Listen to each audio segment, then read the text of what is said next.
Hi, good day guys. It's Mike of Dog Trader Cebu. And I just want to show you something real quick. So, ito yung Paleo Pet na box, alright? So, ito ngayon yung pinapakain ko sa isa sa mga dogs ko. So, I have a dog na maliit. Itong si Teddy. Yan. Ito si Teddy. So, it's a Yorkshire Terrier siya. So, ang pinapakain ko sa kanya ngayon is Paleo Pet. Okay? So, ito. Usually, I mix this with Inukshuk na dog food.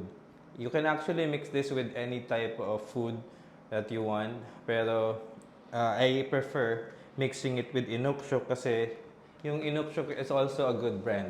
Okay? So, very good quality na dog food plus very good quality na topper. So, meron chicken, merong beef, and meron ding pork. Okay?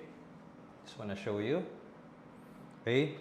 So, kaya ko to nagustuhan. Medyo picky ako guys. Alam nyo, medyo picky ako when it comes to adding something na ipapakain ko sa dogs ko, no? So, even sa dog food, I don't like feeding my dogs yung mga kibble na ang daming kinain, ang konti nung kinain, tapos ang dami ng poop na lumabas, okay? Usually kapag ganun, ang daming mga filler kasi. So, I also read the label, make sure na everything, yung mga ingredients is okay for the dog.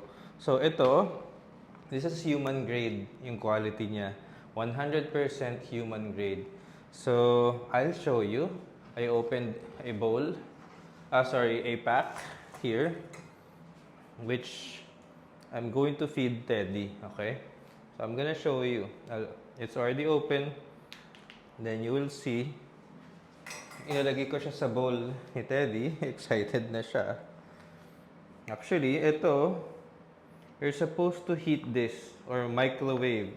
Or pwede rin naman ilagay niyo sa tubig yung pouch sa hot water. Leave it a few minutes before you serve. Okay? Okay. So, kasi dahil nga totoo siya na meat. 'Di ba alam niyo yung beef, no? Or yung pork? Pag nilagay niyo sa ref, or kapag malamig yung kwarto niyo, nangyayari, nagsasebo, 'di ba? Kasi totoong pagkain eh. So, ganun talaga. So, that's why pinapa-microwave nila ito. Before nyo isi-serve sa dogs ninyo. Or, yun nga, basta heat. Doesn't matter pa paano nyo gustong i-heat. I don't recommend na lutuin nyo pa ito tapos lagyan ng kung ano-ano mantika kasi it's healthy na on its own. So, now, na nandito na yung food ni Teddy, papakainin ko lang siya. Okay? Usually, si Teddy, sanay siya na kapag kakain siya, papasok siya doon. And yung reward ko sa kanya is itong food. Okay? So, for this video, hindi ko na lang siya dyan papakainin. Dito na lang. Sit. Down. Teddy, down. Down. Wait. Yes! Okay. So, I'll show you how it looks. Ganyan. Alright? Ito, hindi ko siya ininit eh. So, pag ininit nyo siya, mawawala yung mga sebo. Okay?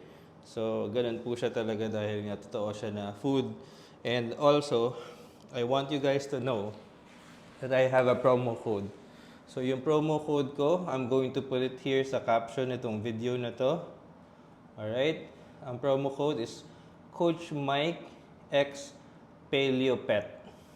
Again, it's Coach Mike X Paleo Pet. Okay? So, makakuha kayo ng discount kapag in-apply niyan if you will order through their website or through Instagram nila or social media. Okay? It does not apply anywhere else except if you will order it from their website. Okay? Hindi po sa mga shopping app, okay? Sa website.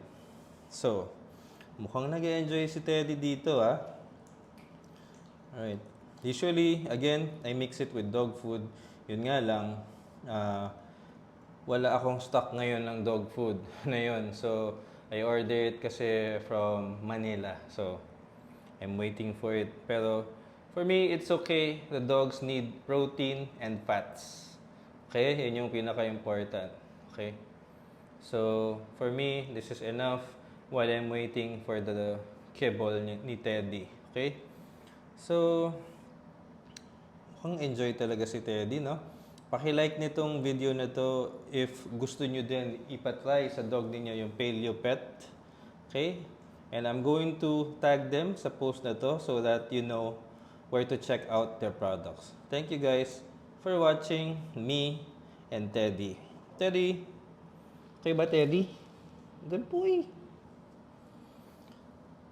Alam nyo, simula na pinakain ko ito, itong Paleo Pet kay Teddy, napansin ko, binabalikan niya lagi yung bowl kahit wala nang laman, paulit-ulit. Mamaya, nandito na siya sa akin, tapos babalik na naman siya sa bowl. So, pag pinatay ko na yung ilaw, matutulog na kami, naririnig ko pa rin yung bowl gumagalaw sa sahig. Kasi bumabalik na naman siya. Tapos, inaamoy-amoy niya, dinidilaan niya yung bowl. So, ganun niya talaga kagusto yung Paleo Pet. Sige, tama na. Ang dami ko nang sinabi. Have a nice day.